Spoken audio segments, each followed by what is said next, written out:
Good evening, everyone, and welcome to the Brian Crombie Radio Hour on Saga 960. I've got a really interesting gentleman for you tonight. Adam Zivo is his name.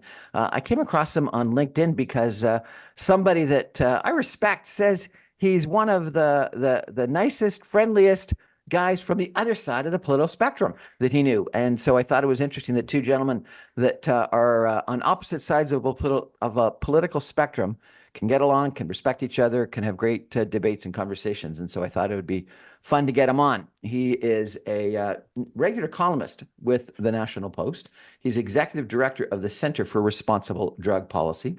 He's best known for his provocative writing on Canada's drug crisis, as well as his war reporting in Ukraine.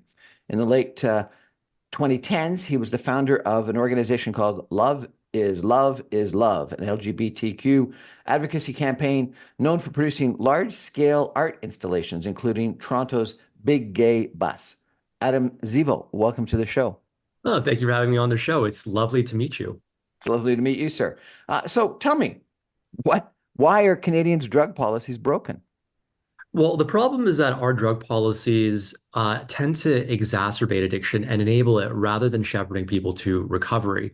So in the 1990s in Europe, the four pillars model to addiction emerged and has been highly popular throughout the globe. So it's this idea that if you want to address addiction, you have to focus on prevention, treatment, enforcement, and harm reduction. But the problem in Canada is that we've only focused on harm reduction to the detriment of everything else. And I want to emphasize that harm reduction is important. There are many harm reduction interventions that make a lot of sense. But harm reduction is a large umbrella of different interventions. And over the past 10 years or so, we've really leaned into a few interventions that are not evidence-based, that seem to be flooding our streets with opioids and causing a lot of public disorder. And we aren't investing into policing. We aren't investing into recovery. We have very little access to rehab and detox. And so it's completely unsurprising that under this regime, and I don't mean that like in a political sense, that we are seeing people's lives being lost. What are some of these harm reduction procedures, processes, policies that you disagree with?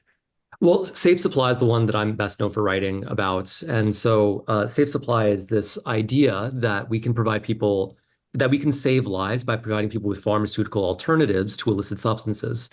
So let's say, for example, Brian, you got really stressed from hosting this show. You decide to try some heroin. You got addicted. Over time, you escalate to fentanyl because your tolerance goes up and you need more and more and more of your opioids to get the same high. So now you're addicted to fentanyl and you're buying fentanyl off the streets. And when you're buying it from the street, you don't know what's in it. You don't know if it's contaminated. It could have benzodiazepines in it, could have xylazine, and you don't know what the dosage is. And with something as potent as fentanyl, even a small mistake in dosing can cost you your life. So the federal government and the BC government believe that the best way to address this is to give you pharmaceutical opioids of a known potency and known quality to keep you alive until you're ready to seek treatment. And in theory, that all makes sense. That sounds great on paper. In practice, though, it's been a disaster for a few different reasons. So what we do as a government is that we give out hydromorphone, which is an opioid that is as potent as heroin. And we give, bottles and bottles and bottles every single day with no witness consumption. You can take it home, do whatever you want with it. The expectation is that you'll actually consume the drugs, but there's no way to verify that. Now, if you're addicted to fentanyl, fentanyl is 50 times stronger than heroin or hydromorphone. So your bottle of hydromorphone pills are not going to do anything for you. They're not going to get you high. So in this case, you would do the rational thing, which is to sell your free hydromorphone at rock bottom prices because everyone else is doing the exact same thing, to make money to buy your drug of choice, which is illicit fentanyl. So we aren't mitigating the consumption of illicit drugs. We're actually subsidizing it. And in the process, we are flooding our communities with dangerous pharmaceutical opioids. It would be better for us if we just gave these people handfuls of cash. And in communities where Safer Supply is available, the price of an 8 milligram tablet of hydromorphone, which is the dosage that is given out by Safe Supply, has collapsed by over 90%. Tablet used to cost $20 on the street. Now, across many, many different cities, I've spoken with doctors, former drug users, former gang members, current drug dealers. It's gone down to $1 a pill.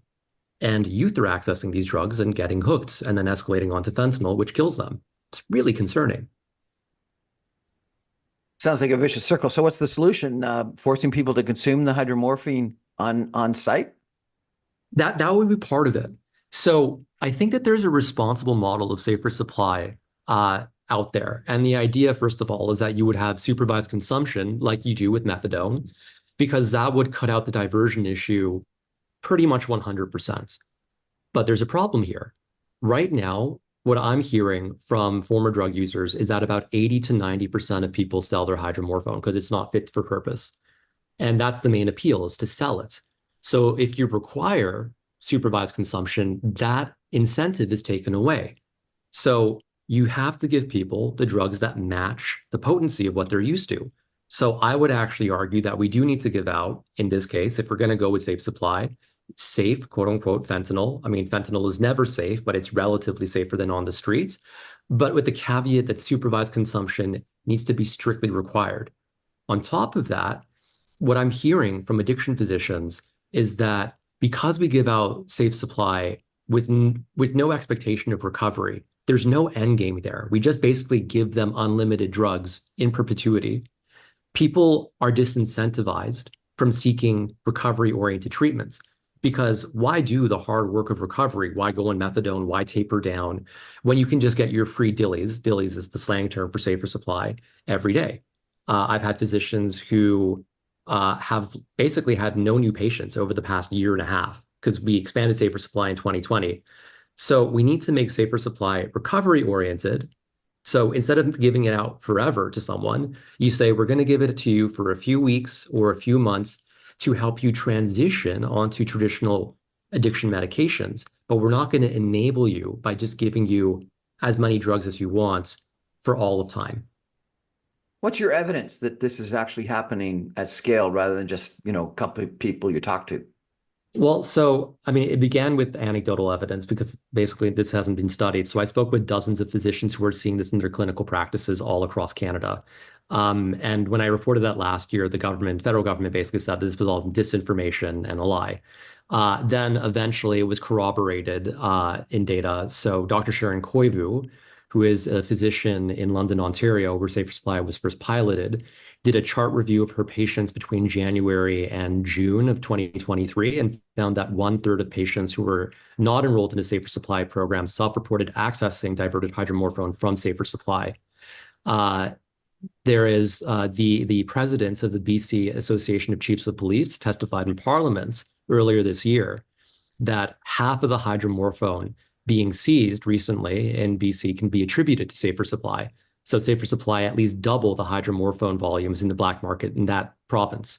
And that's just the stuff that has been conclusively attributed. The London police recently admitted that seizures of hydromorphone exploded by 3,000% since Safer Supply was expanded. So 2019, they seized about 850 pills. Last year, they seized 30,000 pills. And they said that they know that Safer Supply is being diverted and fueling the drug trade. And to give context, just 3 of these pills, when snorted, can induce an overdose in a opioid-naive user, like a teenager. So those 30,000 pills, that's like 10,000 overdoses. And what's interesting here is that I actually had to press the London police for months to release this data because I had heard as far back as January that they were reluctant to publicly talk about diversion because they were concerned about the pushback that they would receive from public service agencies working in homelessness and addiction. So I saw that they had seized 10,000 hydromorphone pills in April. I had to message them for 2 months for them to release this data and almost blackmail them into releasing this. I asked them, are you stonewalling me? I told them that I was going to write a column about their response to Safer Supply, regardless if they answered my questions or not, at which point they answered my questions when they realized that there was going to be something coming out. There's a lot of There's a lot of, I would say, reluctance for people to speak openly about this issue. Physicians are afraid to come forward, and evidently, even law enforcement officials are afraid to come forward because harm reduction activists who back this program can be quite vicious and are very relentless and unscrupulous in their efforts to, well, basically bully anyone who talks about diversion. Well, why? Are they invested in the program? What's the opposition? I don't think that these people are bad people, these harm reduction activists. They obviously care deeply about drug users, and many of them are working like you don't work on the front lines of addiction unless you care. But many of them are deeply traumatized by all the death that they see around them. And so I understand that they are desperate for a solution and they have latched onto safer supply as a solution. And there is some research which suggests that safer supply works, but when you dig into it, you realize that it's all kind of just junk science. And I can explain that later. So they've latched onto this really shoddy research base and convinced themselves that this is, in a way, silver bullets for, for the drug crisis. And so they've kind of like missed the forest for the trees. They only see what's directly in front of them. They're desperate for this to work. And because they're working with the most entrenched drug users, the ones who are on fentanyl, the ones who are dying, they don't see the newer drug users in the suburbs, the teenagers, the construction workers who would never try opioids but are going to try a pill that's $1 because that's not the population they engage with. So they are these harm reduction advocates are addiction experts in a certain sense, but they only engage with one subpopulation within the addiction umbrella, and their policy preferences really reflect that. But yet they become so extreme that they bully and do things to ensure that other voices aren't heard. Yeah. Oh my God. Like when I released a 10,000 word report on safer supply diversion in May of 2023 based on interviews with 14 addiction doctors. Of those 14, two-thirds of them had to be off record because they were worried about professional repercussions. They were worried that the federal government would cut off access to grants because the federal government has made safer supply an integral part of its addiction strategy. They were worried about cyberbullying. After that report came out, prominent harm reduction advocates tried to make a blacklist of my sources. I tried to guess who had spoken with me and to encourage people to boycott their practices. They wrote articles saying that addiction physicians who criticize safe supply are essentially Nazis and would support the Holocaust. Just a month or two ago, a number of very, very well known, like very well qualified addiction policy experts tried to put together a recovery oriented symposium in Vancouver. And that was spearheaded by Kevin Sabet, who is a high level addiction policy expert who used to work in the White House under both the Obama and Bush administrations, and Keith Humphreys, who is a Stanford professor who has been highly influential and testified in British Parliament and Congress and is one of the main voices in addiction policy in those countries. So these are not just some random whack jobs. And then there were also very respected addiction physicians speaking there too. So I received a secret recording of harm reduction activists plotting to disrupt this symposium because they thought it was completely unacceptable that people would criticize harm reduction. They explored, parking a car right outside the symposium building, the event building, and honking it. So basically borrowing the tactics of the convoy truckers. They explored dyeing fountains red to make them look like blood. One of these activist, Zoe Dodd, who is infamous for her bullying tactics in the addiction world, bragged about how a few months beforehand, she and her other activists had come to a conference and surrounded and heckled addiction doctors to the point where they were scared. She laughed about the fact that they had made them scared. She said they were too scared to do anything. She laughed about bullying these doctors into silence. There was so much glee in it that I thought was just reprehensible. So these are the kinds of people who have so much influence in this debate. No wonder people are afraid to speak out. Adam, I'm a news junkie. I haven't heard any of this. How come? There's a bit of a problem here. So so if you work at the clinical level, like you don't see that there's any politicization here. Like the doctors who I've interviewed have come from all sorts of political backgrounds. The main doctors who oppose safer supply, Dr. Sharon Koivu and Dr. Vincent Lam, they've been the largest voices, are NDP affiliated. But the harm reduction activists have been able to successfully convince maybe a large part of the public, as well as some media folk, that this is a conservative issue, that it is a conservative conspiracy to criticize safer supply, which is completely divorced from clinical reality. And so what I have seen in my year and a half of reporting on this is that many progressive media voices are very reluctant to acknowledge safer supply diversion because, unfortunately, many of them are political, right? And they like almost close their eyes to all of the evidence here. They refuse to look at it, and they just kind of think, well, if Pierre Poilievre says that this is happening, it must be untrue. So it's become a political football rather than anything else. Fascinating conversation, Adam. We're going to have to take a break, though, for some messages. We're going to come back in just 2 minutes. I'm going to ask Adam, what's the solution to this problem? Because it sounds like it's a pretty massive problem. Stay with us, everyone. Back in 2 minutes.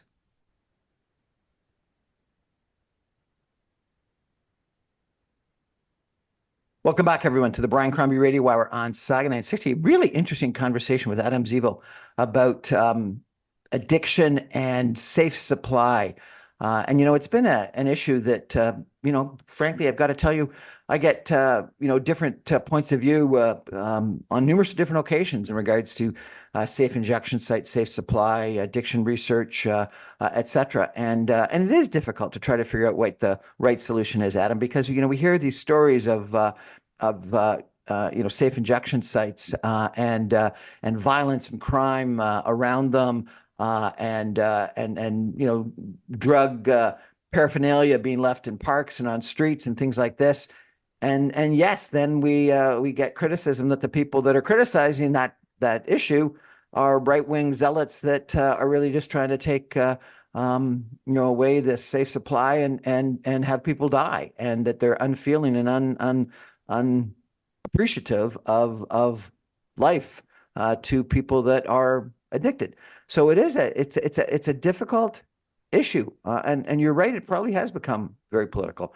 Why and how did you get so interested in the topic? Well, I mean, so I come from a medical family. My mom worked as a pharmacist for over 30 years before she retired. So growing up, I was made very well aware of the dangers of addictive pharmaceutical drugs. And I was made very well aware of the questionable practices that can sometimes occur in the healthcare space and some loopholes in regulations, and how certain drugs can be overprescribed by certain doctors to make more money, and how some pharmacists unscrupulously go along with this to make money. My mom was a very principled woman, and I learned a lot from her about standing up for what's right.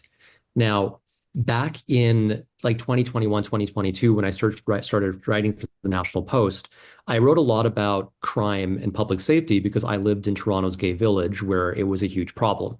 And I got really tired of hearing, violent addicts scream faggot at my friends and I, and screaming about how they wanted to break each other's hands. I didn't feel safe.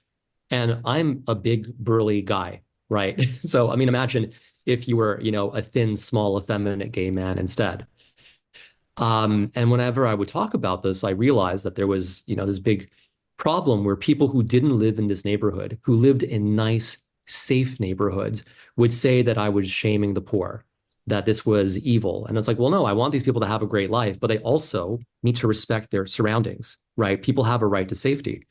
And so I began to report on this. I began to report on homeless encampments, which were being evicted at that time. And, once again, that narrative really came up again, which is that you had middle-class hipsters, usually well-to-do, talking about how evicting these encampments, where you had maybe about 2 to 3 dozen violent addicts, was class warfare. Well, when I interviewed the people who lived in these neighborhoods, oftentimes they were socially disadvantaged. Many of them were refugees. They were racialized. So because like encampments, they don't tend to pop up in rich neighborhoods. They pop up in distressed neighborhoods. So you had the working poor wanting a modicum of peace wanting to be able to, give their kids access to safe green space. And then you had like, I don't want to sound too partisan, but like upper middle class white progressives saying that this is class warfare. Um, because of this, I became known in that space. And then in early 2023, I was tipped off to the safer supply diversion crisis. And I interviewed so many doctors. I wrote this 10,000 word report, and I optimistically hoped that the report would change something, that it would lead to reforms. But I was wrong. It didn't. And I realized that I needed to commit myself to this cause to expose this much in the same way how 20 years ago investigative reporters exposed the OxyContin crisis. And I ended up interviewing quite a number of youth whose lives were just ruined by safe supply because they accessed these dillies. Once again, dillies is what they call hydromorphone. They thought it was safe. None of them would have tried heroin, but if you're at a party and someone shows you a pill and it's $1 and it's hydromorphone, and you don't know what that is, and they tell you it's just a pain medication, which is prescribed by the government, you'll try it. So they tried it. They escalated fentanyl. And I sat there with them as they cried. As they cried about how this destroyed their lives. And I promised them and I promised myself that there would be justice. And that's why I'm here. The other three pillars, remind us what they are. So prevention, recovery, and enforcement. And it's the recovery pillar that we really should be investing into. So if you want to get clean, it is very hard to do so. There are wait lists for detox. There are wait lists for rehab. If you want to get into publicly funded rehab, that takes forever. If you want to go into a private rehab center, that costs tens of thousands of dollars, which is completely unaffordable for almost everyone, right? In Alberta, they are investing into a recovery-oriented system, and they are seeing positive results. So they just released some data indicating that their drug debts seem to have been cut down by half compared to last year. Now, this data is somewhat preliminary. In Alberta, they have a backlog. So they have 1,400 death investigations, which they haven't completed yet, because Alberta insists on doing autopsies for almost every single overdose death, because that is the norm in most provinces. In British Columbia, they only do autopsies in about 15% of overdose deaths, which tends to create lower quality data, but it means they don't have that backlog. What Alberta, though, is doing is that so they have this backlog, but they're using toxicology data to create preliminary results. So basically measuring someone's blood and seeing what's in it after they die. And this toxicology data is able to effectively capture most deaths because it captures fentanyl-related deaths, and fentanyl causes most deaths. So if this toxicology data suggests that, there's been only half as many deaths compared to last year, then we can expect that maybe a few more deaths will show up as these autopsies are completed, but we shouldn't expect to see a significant rise because the fentanyl deaths are already captured. So it seems like the recovery-oriented system is doing well and that deaths are dropping precipitously. And what are they doing from a recovery standpoint? What is it, just basic rehab, or are they just spending more money, or they have some special program? Well, they're spending more money. They're investing a large amount of money into building new recovery centers and making recovery beds available. And they're making it so that if you want to get into recovery, you can just call a number, you can get into detox right away, you can get into a recovery bed right away. That is their goal. And that's what we should be striving towards. This is the kind of solution that takes money. And the problem is that harm reduction radicalism, even though it is framed as being compassionate and drug user oriented, let's be real, it's the discount option. It's much easier and cheaper just to hand a drug user a bottle of pills every single day and say, here are your safe drugs, enjoy them until you kill yourself. How is that compassion? Compared to investing into comprehensive recovery-oriented supports that address the psychological and social reasons why someone is using drugs in the first place. So give us a sense of what this recovery is. Is it AA for 3 months or something like that? It's for example going to a special recovery community where you are given counseling and medically assisted treatment such as methadone and Suboxone until you stabilize, and then you are reintegrated back into the community with employment supports. With employment supports. Yeah, like Does that actually happen? well, so I'm not fully I'm not fully appraised of the exact policies of some of these recovery oriented systems, but I do know that employment supports are a priority for the Alberta government because if you want to solve addiction, we have to realize that people need a purpose in their life. And giving them purpose and giving them meaningful employment is proven to radically reduce levels of relapse and to facilitate recovery. Alberta often talks about recovery capital, and it's this idea that you have psychosocial capital that you build up to keep you from relapsing. So, meaningful connections with your community, meaningful connections with your family, a sense of deeper purpose, stable employment. So, Alberta tries to build up that capital rather than just give people drugs. So I chatted with someone recently that went through a rehab, and it was 90 days. It was 3 months. It was a fairly extensive program, and expensive. They said that one of the negatives is that a lot of the people that were there were forced to be there because they committed crimes, and they were forced to, as part of their penalty, sentencing from the crime, were forced to go into rehab, and so therefore they didn't really want to be there, and therefore the commitment to the program, if you're voluntarily going versus being forced to go, is dramatically different. They also said that because it was AA oriented, there's a fairly religious side to the whole program, and that some people liked that, some people didn't. And then finally, I think you're right that there was a significant amount of relapse for people that didn't go back into a supportive community or family, and or didn't have jobs. And so this individual told me that they made really great connections with people, but that a significant number of people that made connections after the fact, particularly if they didn't have jobs, had relapsed. Nope. See, that makes sense. So it's well established that only the minority of people who go through rehab end up staying clean perpetually afterwards. It takes several uh, instances of rehab for someone to get clean, oftentimes, 3, 4, 5 times. But at the same time, we should invest into providing that capacity and give people the option to fail a few times in rehab before getting better. Much in the same way, how if we were treating a cancer patient, we wouldn't just try one form of chemo. And if it fails once, we say, okay, no more chemo. No, you try different treatments until you get it right. Regarding the religious aspect, look, I understand it's contentious. I'm an atheist. I wouldn't want to be in a religious, system. But I think that if the rehab center is able to respect the fact that people come from different religious beliefs, that's okay. The presence of religious-oriented programming, I don't think should be offensive. I think that option should be there, considering that having a deeper sense of meaning is so important for people when they are recovering. So I think that should be there. And what else did you mention earlier? Oh yeah, forced versus involuntary versus voluntary. So we all know that involuntary treatment is much less effective than voluntary treatments. I mean, it's obvious. Someone will be more likely to rehabilitate if they actually want to. But offering involuntary treatment is better than offering no treatment at all. And this goes back to this idea where you want to offer people, some kind of treatment, even if it's not fully effective, rather than just leave them to their own devices.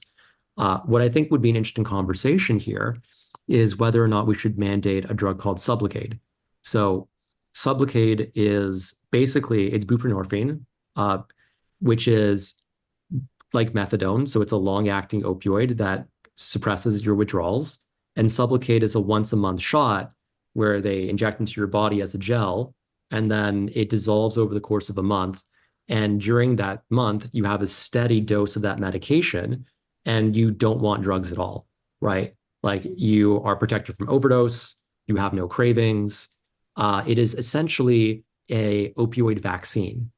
And so if you give someone Sublocade, even if they don't want to do the other work, at least at that point on a physiological level, their opioid addiction is mostly managed. So I wonder if there's a case for involuntary like Sublocade injections, but then you get into a question of body autonomy whenever you're mandating someone to take, a medication Oh, I can with. hear the anti-vaxxers going crazy on you, buddy.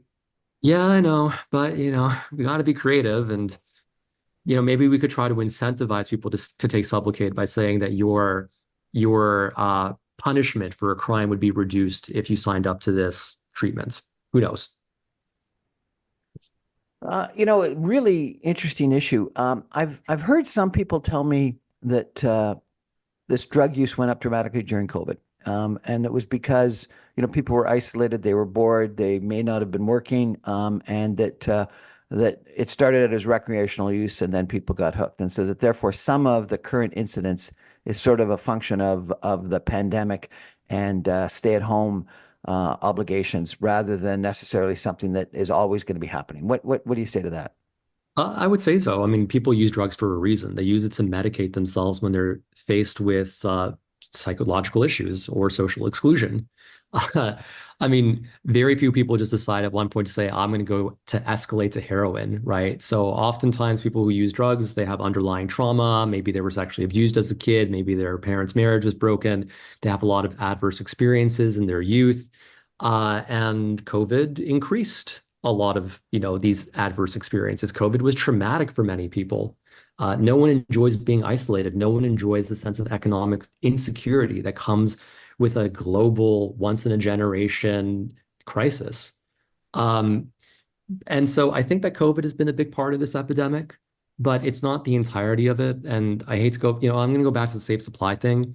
What's interesting is that CAMH recently released a report that showed that between 2021 and 2023, the number of youth who self-reported using pharmaceutical opioids for non-medical, quotation marks, services of reasons, jumped by 71%. And the number of youth who said that pharmaceutical opioids are easy to obtain jumped by 40%. These are astronomical numbers. This data is only gathered every 2 years, and it happened between 2021 and 2023. And the survey data was gathered starting, I think, around like March of 2021 or like mid to late 2021. So the timing there suggests that that would exclude, the first year of the pandemic. So we can see that this spike is, probably not that attributable to the pandemic. The 2019 to 2021 data doesn't see a huge spike, but this jump does coincide with hydromorphone flooding into our streets. So I think that that's a pretty strong indicator that our government programs are exacerbating the addiction crisis, and it's not just a COVID thing. Unbelievably interesting. Thank you, Adam, for raising these issues. I understand that Ukraine is another issue that you're really passionate about and you write about. We're going to take a break for some messages and come back in just 2 minutes with Adam Zivo and talk about what he thinks our policies on Ukraine should be. Stay with us, everyone. We're back in 2 minutes.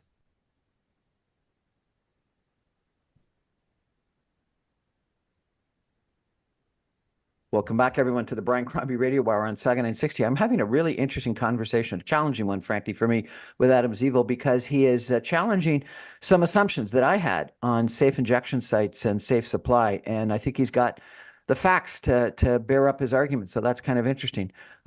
You also have written quite a bit and been passionate, Adam, about Ukraine. And so I'm interested in asking you about that. But let me ask you off the top, why? Do you have a personal reason why you're so passionate about this?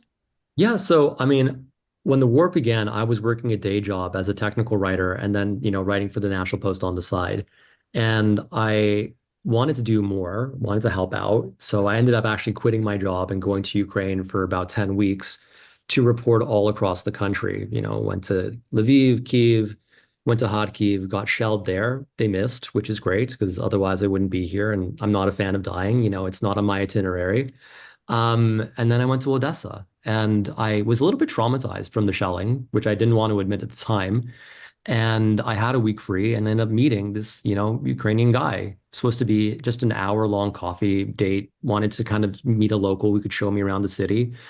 Turned into a full day walk all along the seaside and the city, and I was smitten.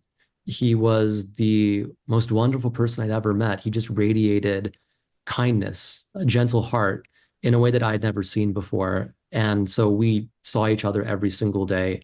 And he came with me to the train station as I was leaving to go back to Canada. And I told him that I had cherished every moment I had spent with him. And I wanted to be with him and I wanted to come back to Ukraine, but I couldn't I couldn't guarantee that I could come back. So I didn't want to make a promise that I couldn't keep. And I told him not to wait for me. And I told him even if we never saw each other again, I would cherish this memory forever. And he said the same thing. And then lo and behold, I moved to Ukraine 6 weeks later. And we ended up moving in together. And I lived in Odessa for most of the first 2 years of the war. So I was there during the blackouts of the winter of 2022 and 2023. We would make our dinners by flashlights. Thankfully, we still had gas in our apartments at that time. When we went to Kyiv to go see friends, the missile exploded like a kilometer or two away from us, and we felt the shockwave on our skin.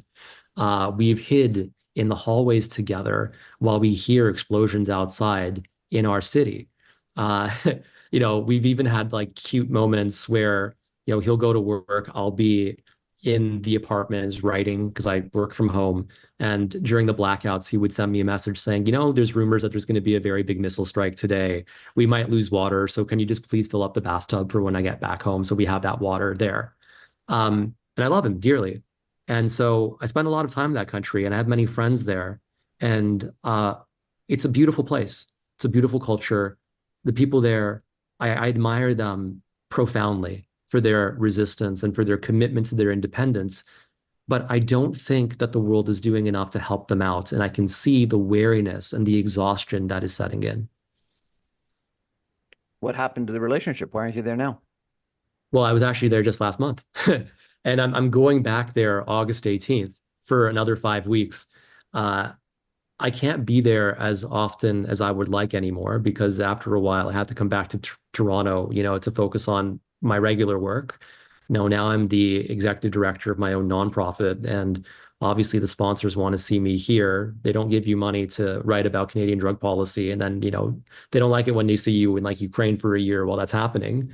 But I do my best to see him as often as possible, and he can't come here because men of fighting age are barred from leaving the country. And that policy has been in place for 2 years and will be in place for the foreseeable future.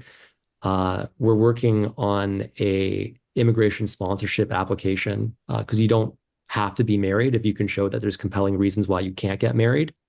And obviously, Ukraine doesn't have gay marriage and he can't come here. So the idea is that I can sponsor him for PR.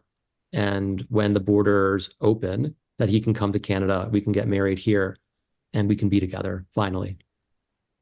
So tell me what you think the Western world's not doing that should be doing. I think there's a lack of appreciation for how Ukraine fits into the larger security interests of the West.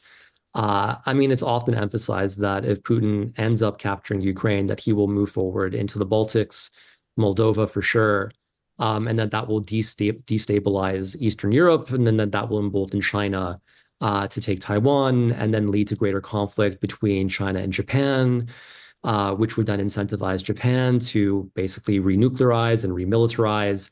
Like there's a lot there. And we don't often, focus on that enough. In Canada, I think that there's a big problem where we haven't talked about how Ukraine fits into our specific national security interests. So for Canada, we've always felt very safe because let's be honest, we have an ocean to the east, an ocean to the west, and a friendly superpower to the south. But what about the North? So the North has historically been a non-issue. It's been frozen and useless. But now, with global warming, we're seeing valuable shipping channels open up there. The Northwest Passage is expected to become a highly profitable seasonal alternative to the Panama Canal. And that means that it's going to be a contested area. We should expect that Russia and China will try to use that shipping lane without our permission in about 20 to 30 years. And we already see Russia and China investing a significant sum of money into building their military capacities for the Arctic. So the Arctic is becoming a contested political, military, and economic zone. We have very little control over Arctic sovereignty, and that has not been an issue up until now. Since 2022, Canadian security experts have extensively explored how we should rebuild our military capacities in the North and protect our sovereignty there. Our military, though, is underfunded, and it will take at least a decade for us to rebuild our capacities. And then you have to factor in that if we want a greater military presence in the North, we need to invest into our civilian infrastructure as well. Because how are you supposed to have that military infrastructure when it is being housed in communities that don't have all-season roads or access to decent internet? So I think that it makes sense for us to support Ukraine, A, from a moral perspective, but B, because crippling Russia buys us time to remilitarize so that we can protect our North in a generation from now. I think a dollar spent in Ukraine right now saves us several dollars in 20, 30 years from now. What do you think about NATO meetings that happened, 2 weeks ago, where Canada said that, yeah, maybe we'll get to the 2%, but in 10 or so years? It's depressing. It's we've been freeloading off NATO for decades, and the United States has been warning us for decades that this is not good. But now that we're in a hot military conflict, I think our allies are really getting exhausted with us. And I think that our credibility on the global stage has been decimated. So I don't understand why this current government is so reluctant to do its part. It seems really myopic.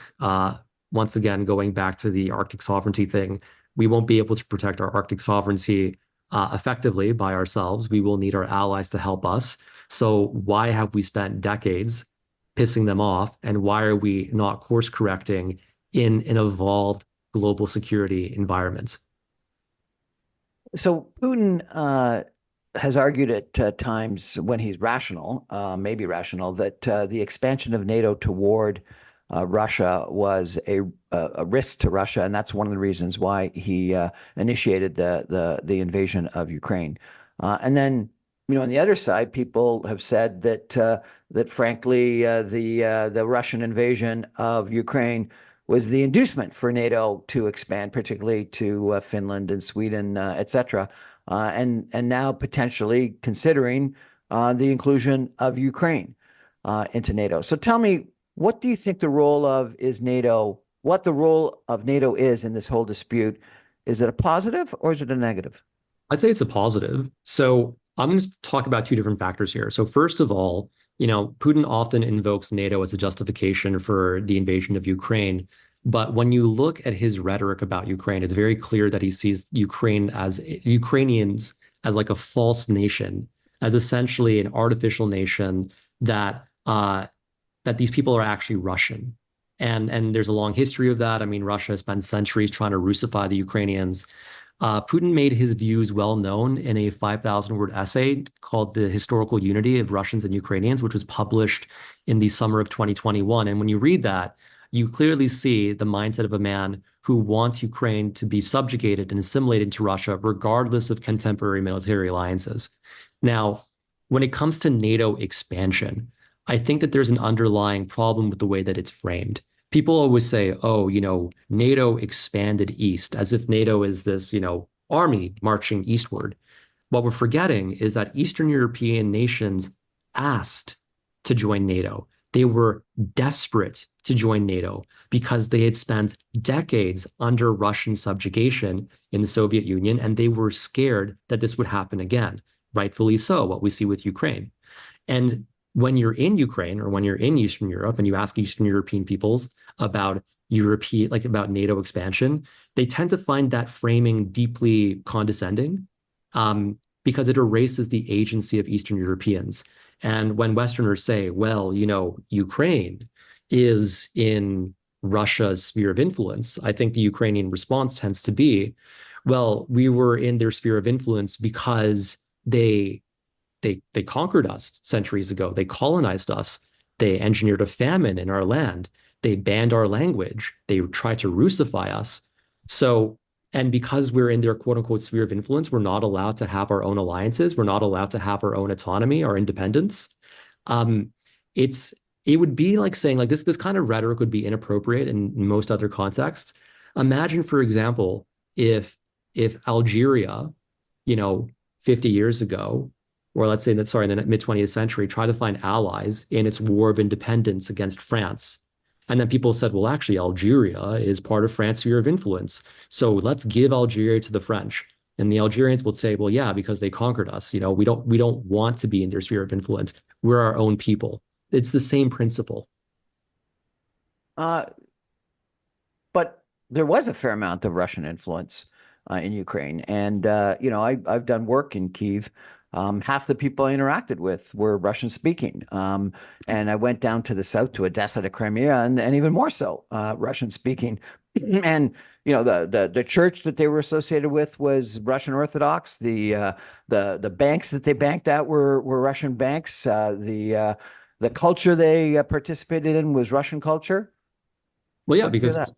well, I mean, historically speaking, this is a product of colonization. I mean, we kind of forget the fact that Russia has tries to colonize its neighbors. So speaking the Ukrainian language was banned in large parts of Ukraine throughout under the Russian Empire. Writing in the Ukrainian language was banned in the 19th century. Ukrainian plays were banned.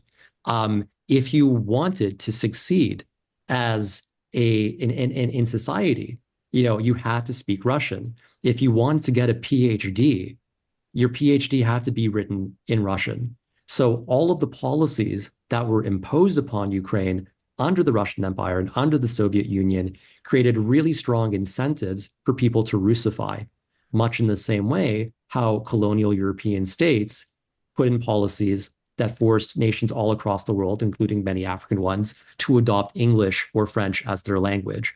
The fact that many Ukrainians speak Russian, including in Odessa, where I live most of the time. I mean, my boyfriend speaks Russian. Everyone I know there speaks Russian. That doesn't make them Russian, much in the same way the fact that you go to, many African countries and find people speaking English and French doesn't mean that those countries should be annexed by France or England, or sorry, Britain. And when you look at the polling data, so up until 2014, no one wanted to join Russia. Even the highest level of support for joining Russia, which was in Odessa and Donetsk, was maybe at about 25 to 30%.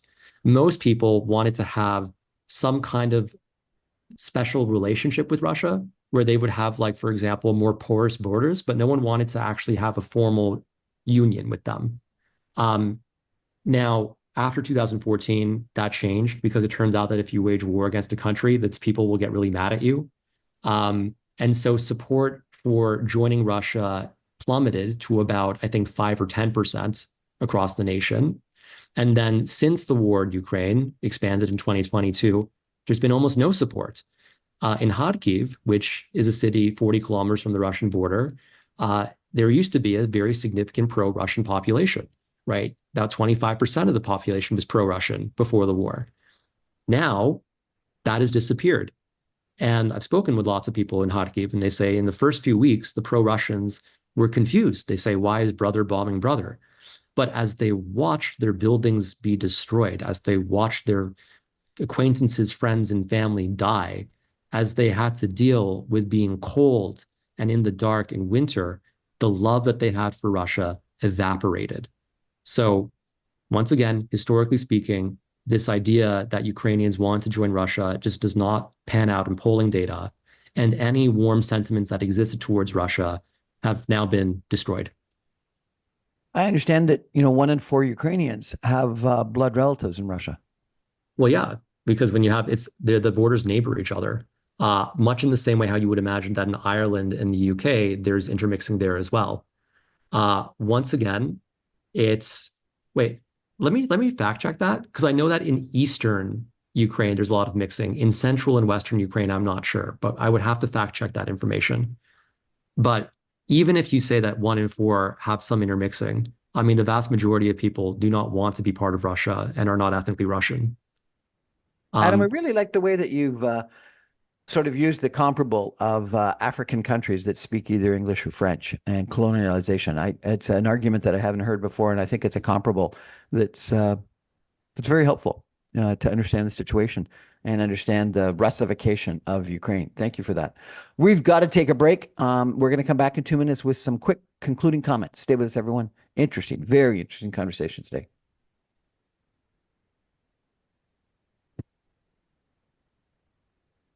Welcome back, everyone, to the Brian Crombie Radio Hour on Saga 960. My guest is Adam Zivo. He's a columnist with the National Post. He's a really interesting guy. We've had a challenging conversation on safe supply of drugs, and we've had, I think, an inspirational conversation about our support, the West support for Ukraine. Adam, I've had a couple shows on this week about sort of the state of democracy in Canada and frankly around the world. And what you've done is you've criticized, I think, very effectively our safe supply policy and also our lack of military investment and not meeting the 2% of GDP NATO commitment and not supporting Ukraine to the extent that we should have be doing so. What do you think about the state of democracy in Canada today? Are you optimistic or are you pessimistic? Because on two big issues, and we could probably talk about a whole bunch more, on two big issues, I think what you're suggesting is that we're not doing the right thing. I think that democracy is fairly healthy in Canada. I'm very concerned about democracy in the United States because, I mean, look, I'm a conservative in Canada, but I'd be a corporate Democrat in like the United States. And I'm concerned about how the Republican Party has changed under the influence of Trump and has become essentially a cult of personality. There are some people who try to make comparisons between Poilievre's populism and Trumpism. I don't think that holds out. I have a lot of contacts in the Conservative Party. I haven't seen at all behind closed doors any kind of rhetoric that matches in any sense the unhinged stuff that we see down south. So I feel confident in Canada. I think there's an underlying problem, though, on a cultural level where we as a society, regardless of what party we fall into, we are too reluctant to have cross-partisan conversations. And I think that we should try to shift to that and understand that most people are good people, regardless of what party they vote for. Because if we continue this mutual vilification, we will create the cultural soil for the degradation of democracy going forward. The cultural soil for the degradation of democracy going forward. What a great line. Oh, thank you. You're going to have to put that in an article. Adam, it's been a real pleasure chatting with you and getting to know you. You have challenged my understanding of safe supply. I'm going to have to give that a lot more thought and do some more research there. And I completely agree with you on your attitudes toward what we need to do to support Ukraine. So I really appreciate you coming on the show. Oh, well, thank you for having me. This was a pleasure. We'll have to have you back again. That's our show for tonight, everybody. Thank you for joining. I remind you that I'm on every Monday through Friday at 6 o'clock on 960 AM. You can stream me online, even from Odessa, Ukraine, at www.saga960am.ca. All my podcasts and videos are shared on social media, YouTube, Facebook, Instagram, etc., LinkedIn, as soon as the radio show goes to broadcast. Have a great weekend, everyone. Thank you very much, Adam. Enjoy your next trip to Ukraine. Thank you.